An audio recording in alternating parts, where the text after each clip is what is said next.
और जाविया educational services के नाम से एकेडमी है और क्लासेस जो है वो ऑनलाइन और ऑन कैंपस होंगी, ठीक है। और 3:30 टू 4:30 हमारा रेगुलर जो है वो टाइम होगा, मंडे, ट्यूसडे एंड वेंसडे, ठीक है। और approximately will cover it in 2 months, but most likely हम इसको 1.5 month में कवर कर लेंगे। चूंकि हमारी 3 क्लासेस हैं, 1 hour है, तो I can not promise you people कि जी मैं इसको 3 हफ्ते में खत्म कर दूंगा, 2 में कर दूंगा। हम स्लोली एंड ग्रेजुअली जो है वो इसको लेके चलेंगे। ऑलराइट जी, जी करें स्टार्ट जी ऑनलाइन वाले बच्चे।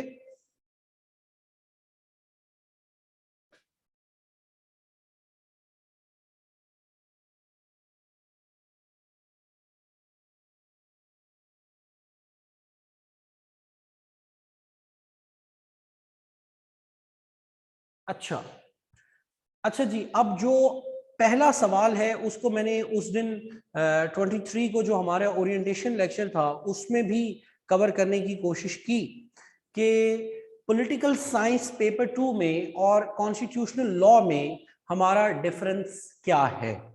तो थोड़ा सा मैं क्विक रिवीजन दे देता हूं। अगर हम सिलेबस को देखें कॉन्स्टिट्यूशनल लॉ के या पास पेपर्स को देखें, तो जो क्वेश्चंस हैं वो आते हैं from the constitutions, USA, UK, Pakistan, India, China, Turkey, France, ये सारे क्या हैं, कॉन्स्टिट्यूशंस हैं। और दूसरी तरफ अगर हम पॉलिटिकल साइंस पेपर 2 देखें तो वहां पर भी हमारे सामने यूएसए, यूके, पाकिस्तान, इनके जो सिस्टम्स हैं वो हमारे सामने अवेलेबल है। तो बच्चा क्या समझता है, बच्चा यूजुअली ये समझता है कि जो तैयारी आपने पॉलिटिकल साइंस पेपर 2 में करनी है वही तैयारी जो है वो आपकी यहाँ कॉन्स्टिट्यूशन जो है वहां पर भी चलेगी। अब ये एक तरह से ठीक भी है और एक तरह से गलत भी है। ठीक कैसे है कि इन दोनों के दरमियान जो फैक्चुअल इंफॉर्मेशन है, फैक्चुअल इंफॉर्मेशन वो तो रहेगी सेम। मैं उसकी आपको एक एग्जांपल जो है वो दे देता हूं। मसलन यूएसए, अगर हमें ये पता है कि वहां का जो एग्जेक्टिव है उसका नाम क्या है, प्रेसिडेंट है। अगर हमें ये पता है कि उसका जो लेजिस्लेचर है उसका नाम कांग्रेस है, फिर उसके बाद अगर हमें पता है कि प्रेसिडेंट के लिए कंडीशंस क्या क्या हैं, यानी कि क्वालिफिकेशंस क्या क्या हैं, और इसी तरह अगर आपने कांग्रेस का मेंबर बनना है तो उसकी क्वालिफिकेशंस क्या क्या है। अब ये इसको मैं क्या नाम दे रहा हूं, इन दोनों चीजों को, फैक्चुअल इंफॉर्मेशन का। अब ये जो फैक्चुअल इंफॉर्मेशन है ये यहां भी सेम रहेगी और यहां भी सेम रहेगी, लेकिन जब हम आएंगे कॉन्स्टिट्यूशंस में तो फिर इसका जो ट्रीटमेंट होगा इस इंफॉर्मेशन का वो डिफरेंट होगा। और जब हम पॉलिटिकल साइंस पेपर 2 में जाएंगे तो वहां इसका जो ट्रीटमेंट है वो डिफरेंट होगा। तो बच्चा धोखा खा जाता है ये नाम देख के कि चूंकि दोनों का नाम एक है लिहाजा जो मटेरियल और जो अप्रोच आपने यहां लगाई है वही मटेरियल वही अप्रोच हमारी यहां भी लगेगी। ये टोटली क्या है, ये फॉल्स और मिसपरसीव्ड एक नोशन है। उसकी वजह कॉन्स्टिट्यूशन के आगे क्या लिखा हुआ है, लॉ, और पॉलिटिक्स के आगे क्या लिखा हुआ है, साइंस। तो there is a difference between law and science. ये पहला पॉइंट हमारा हो गया क्लियर।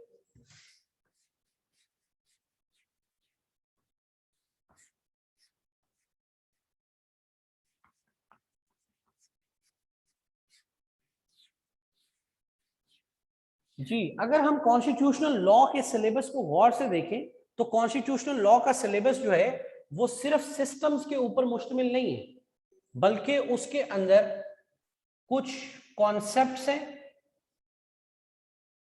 अब बच्चा गलती क्या करता है, वो डायरेक्ट तैयार करता है यूएसए को, यूके को, फलां को, फलां को। हम लोग ऐसा नहीं करेंगे, हम लोग पहले पढ़ेंगे कॉन्सेप्ट्स, और कॉन्सेप्ट्स में आपको पता है कि कॉन्स्टिट्यूशनल कन्वेंशंस,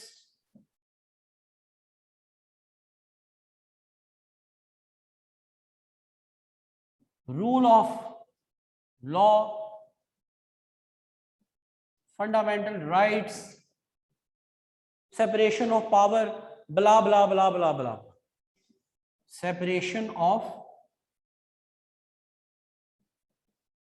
पावर।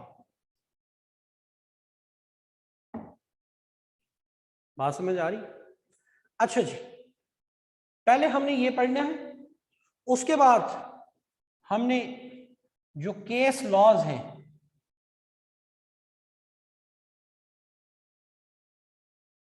और उसके बाद हमने जो कॉन्स्टिट्यूशंस हैं उनको डिस्कस करना है।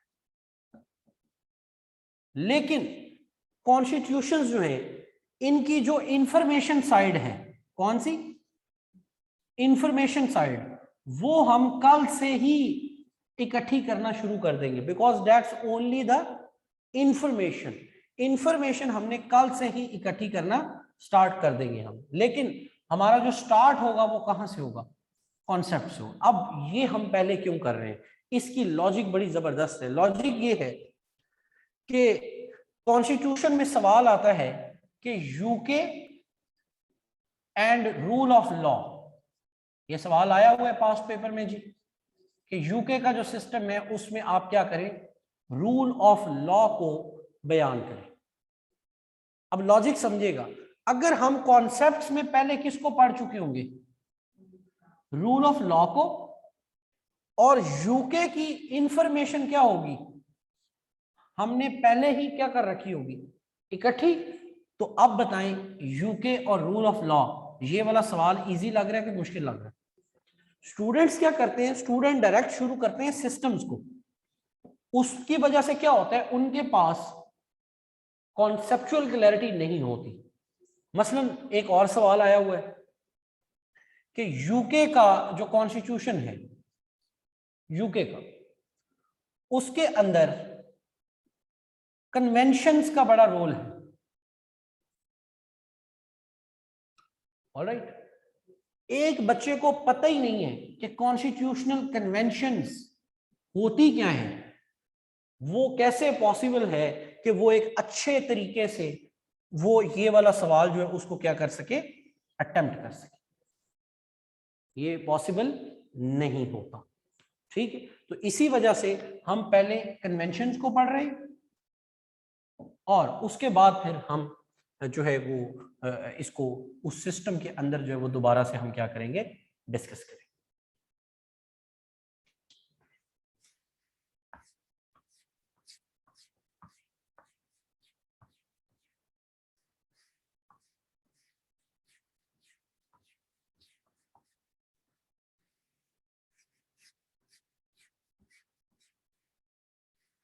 जी, ऑनलाइन वाले बच्चे को बात समझ आई है?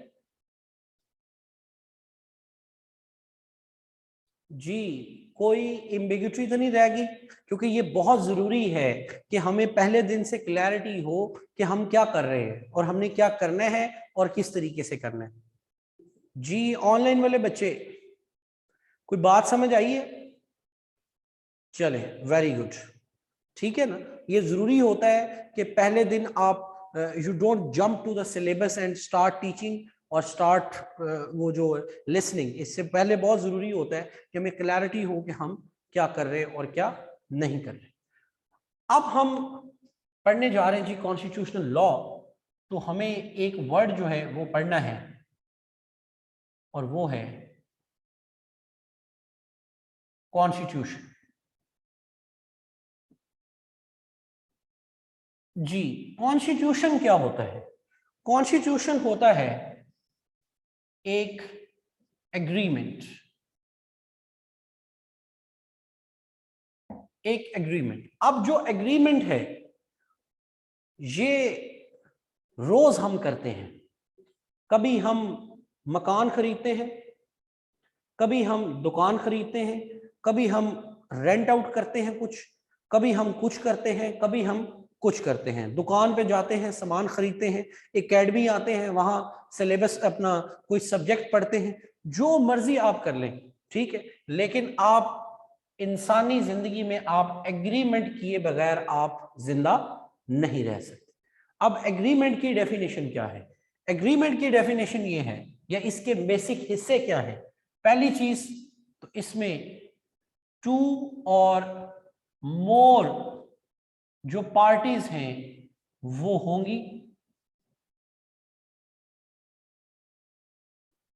जी, टू और मोर पार्टीज, ठीक है। इसी तरह नंबर टू, उन पार्टीज के दरमियान किसी ना किसी चीज का एक्सचेंज होगा। आप दुकानदार के पास गए, आपने उसको कहा भाई ये 500 रुपया ले लो और बदले में ये डस्टर जो है ये मुझे दे दो। तो 500 रुपया दिया गया और बदले में डस्टर लिया गया। तो ये क्या होती है? इसको हम बोलते हैं कॉन्सिडरेशन। कॉन्सिडरेशन, ठीक, यानी कि वो चीजें, उनकी वैल्यू जो क्या हुई है, एक्सचेंज हुई है। नंबर थ्री, जी, ये रिटन भी हो सकता है और अनरिटन भी हो सकता है, लेकिन ज्यादातर हम इसको किस फॉर्म में ही देखते हैं? रिटन फॉर्म में ही देखते हैं। नंबर फोर, कॉन्स्टिट्यूशन क्या करता है या एग्रीमेंट क्या करता है? राइट्स एंड ड्यूटीज क्रिएट करता है। मिसाल के तौर पर आप लोगों ने कॉन्स्टिट्यूशनल लॉ की क्लास ज्वाइन कर ली, अब इसमें आपके राइट्स क्या क्रिएट हुए हैं कि आपको क्लासेस पढ़ाई जाएंगी, आपके टेस्ट लिए जाएंगे, आपकी क्लास हुआ करेगी, ये मुआहिदा है ना। उसके बदले में आपकी ड्यूटीज क्या क्रिएट हुई हैं कि आपने क्लास पढ़नी है, आपने रीडिंग करनी है, आपने इंस्ट्रक्शंस को फॉलो करना है। ये क्या है? ये आपकी ड्यूटीज हैं। तो दुनिया का कोई भी एग्रीमेंट साइन करो तो क्या होता है उसके नतीजे में? राइट्स एंड ड्यूटीज ये क्या होती हैं? ये क्रिएट होती है, ठीक है जी। अच्छा, उसके बाद अब ये सब चीजें हो भी जाएं तो फिर भी कॉन्ट्रैक्ट नहीं होता। एक चीज का और होना जरूरी है, एंड दैट इज कॉन्सेंट। आपकी रजामंदी, कॉन्सेंट के बगैर contract is not possible. Clear होगी बात? तो अभी हमने सिर्फ एक वर्ड डिस्कस किया है कि कॉन्स्टिट्यूशन क्या होता है, एक एग्रीमेंट होता है, और एग्रीमेंट हमने देख लिया कि एग्रीमेंट जो है वो क्या होता है और कितना होता है। अब किसके दरमियान है ये एग्रीमेंट? ये एग्रीमेंट है स्टेट के दरमियान, रियासत के दरमियान, और उसके जो सिटीजन्स हैं, शहरी हैं, उनके दरमियान। तो constitution is a contract between states and it's citizens. तो कॉमन सेंस की बात है कि इस कॉन्स्टिट्यूशन ने क्या करना है? इस कॉन्स्टिट्यूशन ने इन दोनों के राइट्स एंड ड्यूटीज क्रिएट करने।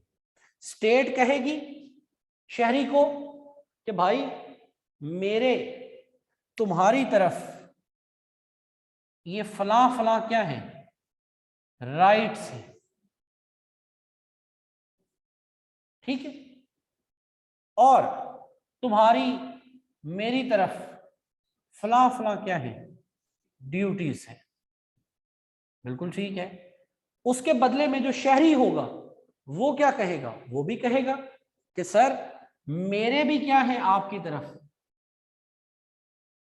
राइट्स है, और आपकी भी मेरी तरफ क्या है, ड्यूटीज है। ओके ओके, पहला क्वेश्चन हो गया। कॉन्स्टिट्यूशन ने क्या किया?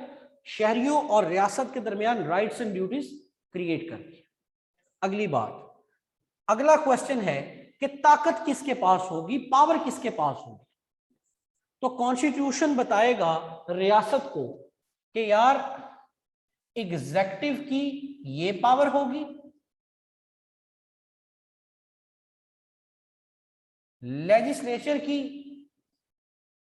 ये पावर होगी, और जुडिशरी की ये पावर होगी, फलां बंदे की ये पावर होगी, फलां इंस्टीट्यूशन की ये पावर होगी। तो पहला काम कॉन्ट्रैक्ट ने किया कि उसने राइट्स एंड ड्यूटीज क्रिएट कर दिए। दूसरा काम कॉन्स्टिट्यूशन ने क्या किया, उसने पावर को डिस्ट्रीब्यूट कर दिया, पावर डिस्ट्रीब्यूशन।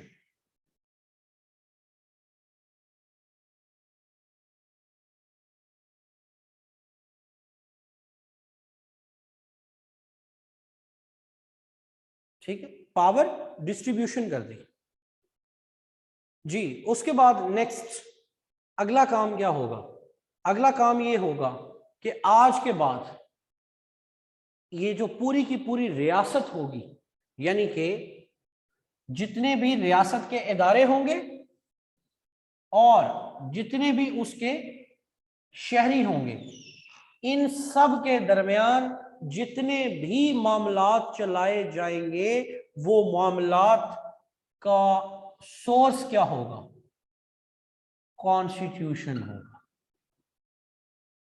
अब देख लीजिए, रोज आप कॉन्स्टिट्यूशन लॉ के स्टूडेंट हैं या नहीं है, लेकिन आपको इतना पता है कि यार पाकिस्तान का जो कॉन्स्टिट्यूशन है उसमें आर्टिकल 8 से लेके 28 तक क्या लिखे हुए हैं, फंडामेंटल राइट्स। तो आप फौरन से कह देते हैं, आपको कोई पुलिस वाला रोकता है या कोई भी शख्स आपके साथ ज्यादती करता है, कुछ भी करता है, आप फौरन से उसको क्या रेफरेंस देते हैं, आप फौरन से उसको रेफरेंस देते हैं कि जनाब मेरा आर्टिकल 14 के तहत, आर्टिकल 15 के तहत, आर्टिकल 16 के तहत, आर्टिकल 17 के तहत, आर्टिकल 19 के तहत ये फलां क्या है, ये मेरा राइट है, ये क्या है, मेरा राइट है। वो राइट आपके पास कहां से आया है, स्टेट ने नहीं दिया, सिटीजन ने और स्टेट ने आपस में मुआहदा करके तो वो राइट्स और ड्यूटीज क्या की हैं, क्रिएट की हैं। ठीक है ना, राइट्स जो हैं वो हमें रियासत ने एज सच नहीं दिए, बल्कि वो हमें सिटीजन और स्टेट के आपस के बाहमी मुआहदे के नतीजे में वो राइट्स और ड्यूटीज क्या हुई हैं, क्रिएट हुई हैं। अगली बात अब ये तय करनी है कि अगर किसी ने राइट्स वायलेट किए हैं तो फिर उनका कोई अजाला भी होगा, उनका कोई आपका मुदावा भी होगा, आपको एज ए सिटीजन उसकी कोई कंपनसेशन भी होगी। तो फिर क्या होगा, हमें बताया जाएगा, हमारा वकील बताएगा कि आप इन राइट्स के तहत किसके पास चले जाएं, जुडिशरी के पास चले जाएं, तो वो आपको तहफ्फुज देगी, वो आपको इंसाफ देगी। तो फिर अब बतौर सिटीजन आपका राइट क्रिएट कहां से हुआ, कॉन्ट्रैक्ट से हुआ, कॉन्स्टिट्यूशन से हुआ, और जुडिशरी के पास आपके राइट्स को कंपनसेट करने का जो इख्तियार आया वो भी कहां से आया, इसको पावर किसने दी, कॉन्स्टिट्यूशन ने दी। सो कह ले कॉन्स्टिट्यूशन जो होता है वो वे ऑफ लाइफ होता है किसी रियासत का। कॉन्स्टिट्यूशन क्या होता है, वे ऑफ लाइफ होता है, नंबर 1। नंबर 2, कॉन्स्टिट्यूशन किसी रियासत का मैनुअल होता है। जब आप फ्रिज खरीदते हैं, टीवी खरीदते हैं, उसके साथ गाड़ी खरीदते हैं, उसके साथ आपको क्या मिलता है, मैनुअल मिलता है। मैनुअल में क्या लिखा होता है कि इसके हिस्से क्या है, किस हिस्से को कैसे इस्तेमाल करना है, कब इसको ठीक कराना है, कब इसको ठीक नहीं कराना, यानी कि मुकम्मल वर्किंग का प्रोसीजर आपको मिलता है। तो आइन क्या है, आइन रियासत का ज़ाब्ता हयात है। आप कहते हैं ना Islam is a code of life, complete code of life, तो constitution is the code of state. Way of life, रियासत कैसे चलेगी। अब अगला एडवांस बात, रियासत के अंदर रियासत के पावर स्ट्रक्चर क्या होगा। अगला सवाल क्या बोल रहा हूं मैं, पावर स्ट्रक्चर क्या होगा। अगला सवाल, उस पावर स्ट्रक्चर में किस इदारे के पास कितनी पावर होगी, ये बताता है हमें कॉन्स्टिट्यूशन। रियासत के अंदर शहरियों का क्या मुकाम होगा, शहरियों के क्या राइट्स होंगे, शहरियों की रियासत की तरफ क्या क्या ऑब्लिगेशन होगी, क्या क्या ड्यूटी होगी, ये सब चीजें हमें कौन बता रहा है, कॉन्स्टिट्यूशन।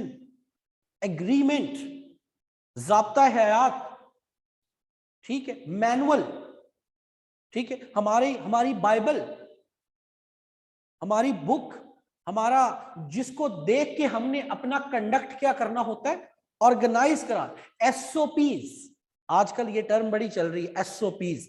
तो कॉन्स्टिट्यूशन क्या होता है, ये रियासत और रियासत के शहरियों के दरमियान एक एग्रीमेंट होता है जो एसओपीज प्रोवाइड करता है, standard procedures, standards of procedure, codes of procedure, यानी कि जिसके तहत हमने मूव करना है, जिसके तहत हमने अपने आप को क्या करना है, कंडक्ट करना है।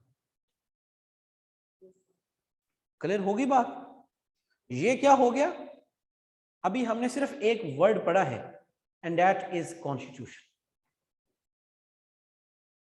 अब हम अगला वर्ड पढ़ते हैं जी। ऑनलाइन वाले बच्चे, किसी बच्चे को यहां तक कोई कंफ्यूजन तो नहीं है, मसला तो नहीं है?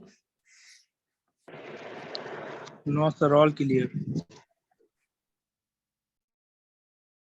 और मुश्किल तो नहीं लग रहा, ठीक है, कोई एज सच कोई ये तो नहीं है कि पता नहीं क्या चल रहा है जी। ऑनलाइन वाले बच्चे शाबाश, सर जल्दी से बहुत जल्दी ओके से। है। Okay sir.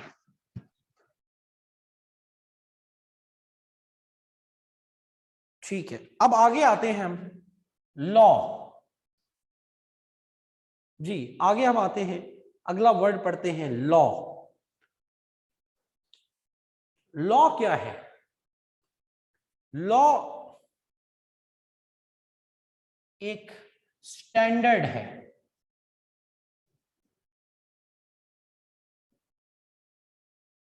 लॉ क्या है, एक क्राइटेरिया है, लॉ क्या है, एक बेंच मार्क है, ठीक है। लॉ क्या है, ये वो क्या लें, एक मेरिट है, एक वो कसौटी है, एक वो रस्सी है, ठीक है, एक क्राइटेरिया है, एक स्टैंडर्ड है, एक बेंचमार्क है। क्या कि what is allowed and what is not allowed. जब हम सोसाइटी का हिस्सा होते हैं, सोसाइटी का पार्ट होते हैं, तो सोसाइटी क्या करती है, बहुत सारी चीजें आपको अलाउ करती है और बहुत सारी चीजें अलाउ नहीं करती। जो चीजें अलाउ करती है उनका ताल्लुक होता है कि शायद उन चीजों का ताल्लुक ह्यूमन प्रोग्रेस के साथ होगा, ऐसा ही है ना। मसलन रियासत अलाउ करती है कि बंदे को आजादी होगी, रियासत अलाउ करती है बंदा अपनी मर्जी का कारोबार कर सकता है, बंदा अपनी मर्जी का प्रोफेशन चूज कर सकता है, बंदा कुछ भी ऐसी चीज जो है वो कर सकता है। तो ये क्या हो रहा है, इंसान की तरक्की के लिए कवानीन बनाए जा रहे हैं ताकि इंसान बेहतर से बेहतर परफॉर्म कर सके, अपनी जिंदगी को बेहतर कर सके। लेकिन जब हम बात करते हैं नॉट अलाउड की, तो इसका मतलब है इंसान कुछ ना कुछ ऐसी हरकतें भी फरमाते हैं जिसके नतीजे में बाकी लोगों को नुकसान पहुंचने का खतरा होता है। अगर हम इंसानी, वो हमारे क्रिमिनोलॉजी के टीचर हैं, वो कहते होते हैं कि man is by born a criminal, by birth a criminal. तो अगर हमारी इंसान की जो नेचर है, कौन सी नेचर है, उस नेचर के अंदर अगर कुदरत ने ईगोइज्म रखा है, सेल्फ इंटरेस्ट रखा है, ग्रीड रखा है, जेलसी रखी है, ठीक है, पोजेशन रखी है, दूसरों का हक मारना, चोरी रखी है, डाका रखा है, प्रॉपर्टी जायदाद छीन लेना वो रखा है, किसी को रेप करना रखा है, किसी को अब्यूज करना रखा है, किसी को मर्डर करना रखा है, किसी की जेब काटना रखा है, तो फिर इसका मतलब है ये जो इंसानी नेचर के अंदर मौजूद ये जितनी भी बुराइयां हैं, नेगेटिविटीज हैं, इनको डेटरेंस देने के लिए, इनको रोकने के लिए, इनको कर्ब करने के लिए हमें क्या चाहिए? हमें एक बेंचमार्क चाहिए, हमें एक क्राइटेरिया चाहिए, हमें एक मयार चाहिए, हमें एक मेरिट चाहिए जो ये तकसीम कर सके, जो इस बहस को वाज़ेह कर सके कि भाई ये जितनी भी एक्टिविटीज होंगी ये क्या होंगी? नॉट अलाउड होंगी, और इसके अलावा बाकी जो भी चीजें हैं वो क्या होंगी? वो अलाउड। अब आपका अगला सवाल ये आ सकता है कि सर हर मुआशरे का अलाउड और नॉट अलाउड का क्राइटेरिया क्या है? मुख्तलिफ है। अमेरिका में, यूरोप में शराब पीना क्या है? पाकिस्तान में नॉट अलाउड है। अमेरिका यूरोप में लीगली मैरिज से पहले, ठीक है, जो कंसेंचुअल रिलेशनशिप है, सेक्सुअल रिलेशनशिप है between the male and female, वो अलाउड है। पाकिस्तान में वो क्या है? नॉट अलाउड है। जुआ खेलना यहां पर यूरोप में अलाउड है, यहां पर नॉट अलाउड है। लेकिन दोनों जगहों पे एक चीज कॉमन भी है, और वो क्या है? जो कुछ अलाउड है और नॉट अलाउड है उसमें फर्क जरूर हो सकता है, लेकिन दोनों घरों ने अलाउ करने के लिए और नॉट अलाउ करने के लिए क्या बनाए हुए? लॉज बनाए हुए। लॉज का मुख्तलिफ होना और बात है, लेकिन दोनों जगहों पे है क्या? लॉ ही है ना, लॉ है। तो फिर अब अगली बात करते हैं कि फिर ये लॉ मुख्तलिफ क्यों होता है? क्योंकि लॉ जो होता है ना, ये देखने में बड़ी सिंपल चीज लग रही है कि ये लॉ है, ये किसी भी मुआशरे की रिलीजन, हिस्ट्री, कन्वेंशंस,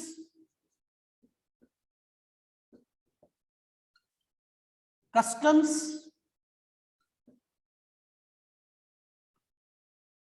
उनकी टोटल अकल, रैशनैलिटी, उनके मॉरल्स, उनके एथिक्स, उनकी एजुकेशन,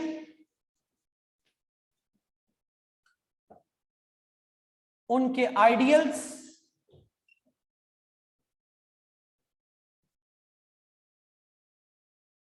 जी बड़ा इंपॉर्टेंट फिक्रा आ रहा है।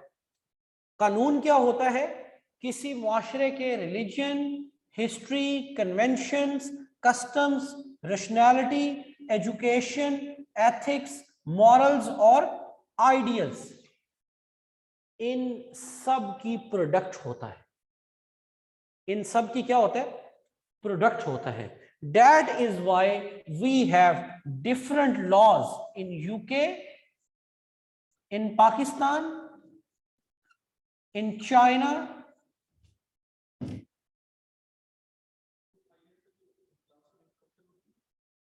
होगी हुई है। किसकी क्लास अभी करें? नहीं, इंग्लिश की तो इधर ही हो, उधर ही हो, कराए आप, कराए कराए। हाँ ठीक, मेरी बात समझ आ रही है आपको? यूके, पाकिस्तान और चाइना, या और एग्जाम्पल्स भी लेना चाहें तो ले सकते हैं।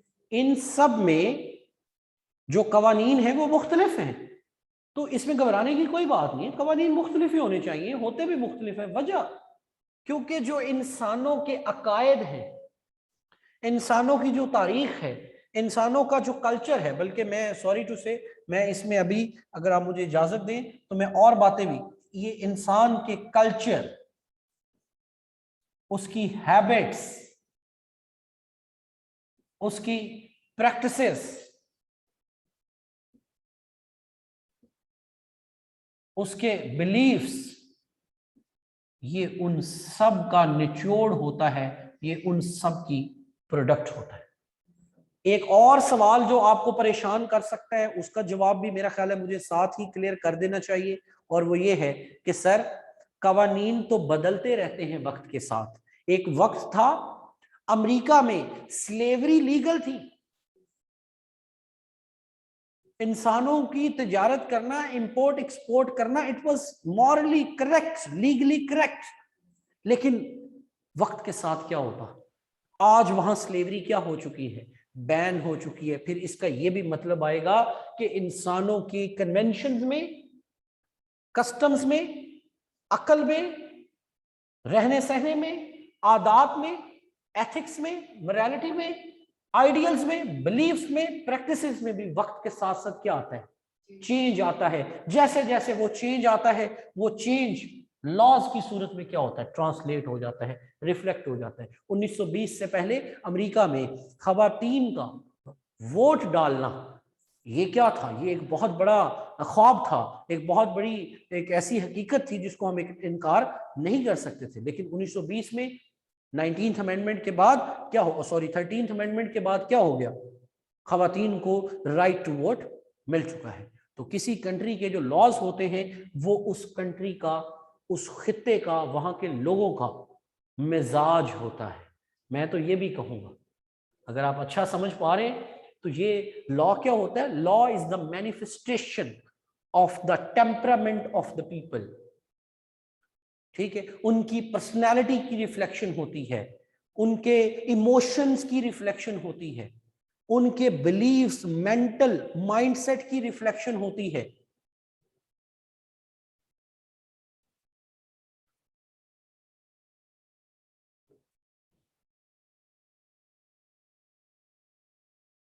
बात समझ जी, मेरे ऑनलाइन वाले बच्चे बड़े बड़े आराम से ठंडे होकर सुन रहे हैं। हाँ जी, क्या सीन चल रहा है भाई?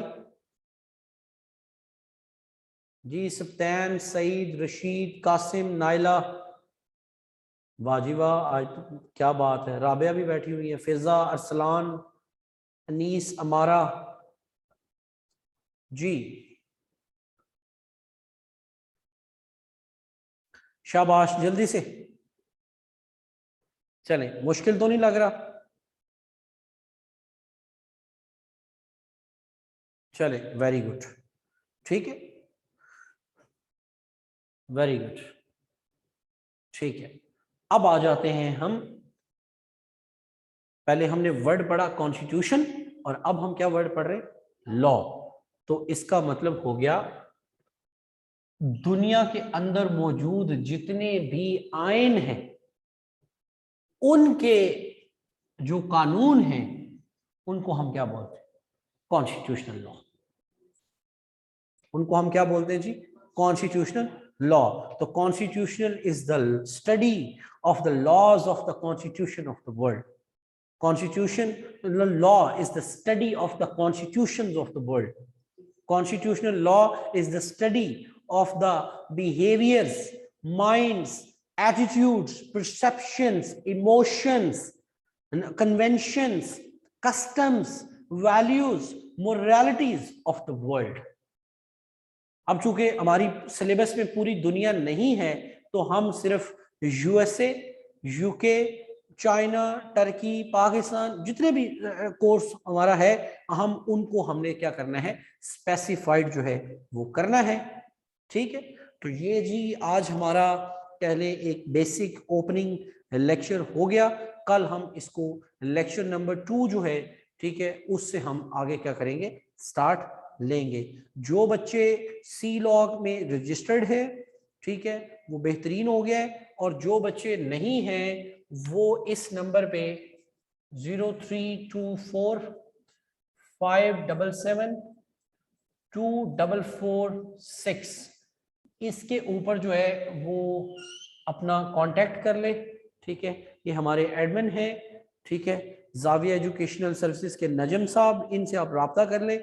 डेली क्लास होगी Monday, Tuesday and Wednesday 3:30 to 4:30, ठीक है। और अप्रोक्सीमेटली 6 वीक्स और 2 मंथ्स यानी कि 8 वीक्स, 6 to 8 वीक्स, उसके दरमियान हमने जो है इसको करना है। ये सेशन ऑन कैंपस भी है और ऑनलाइन भी है, आप दोनों जो है वो ज्वाइन कर सकते हैं, ठीक है जी। थैंक यू सो मच और सी यू टुमारो पीपल एट 3:30। किसी का कोई सवाल, कोई परेशानी, कोई इश्यू, कोई मसला हो तो please do let me know. Thank you.